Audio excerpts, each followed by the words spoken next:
চিত্রনায়ক সোহেল চৌধুরী হত্যাকাণ্ড মামলায় আজিজ মোহাম্মদ ভাইসহ ৩ জনের যাবজ্জীবন ও ৬ জনকে মামলা থেকে খালাসের আদেশ দিয়েছেন আদালত।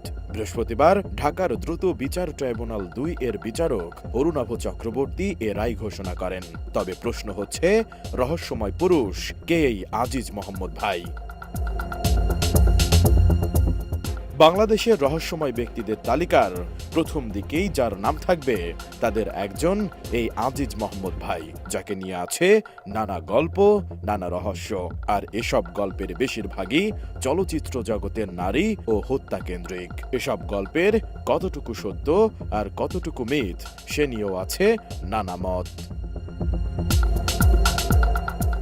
১৯৪৭ সালে ভারত ভাগের পর আজিজ মোহাম্মদ ভাইয়ের পরিবার ভারতের গুজরাট থেকে তৎকালীন পূর্ব পাকিস্তান, আজকের বাংলাদেশে চলে আসে। তাদের পরিবার মূলত পারস্য বংশোদ্ভূত। ধনাঢ্য এই পরিবার পুরান ঢাকায় বসবাস শুরু করে। ১৯৬২ সালে আজিজ মোহাম্মদ ভাইয়ের জন্ম হয় আরমানিটোলায়। পারিবারিক সূত্রে আজিজ মোহাম্মদ ভাই নিজেও শুরু করেন ব্যবসা। মালয়েশিয়া, থাইল্যান্ড, হংকং, সিঙ্গাপুরে রয়েছে তার হোটেল ও রিসোর্টের ব্যবসা। আবার মাদক ব্যবসার সঙ্গেও জড়িত থাকার প্রমাণও পাওয়া গেছে তার।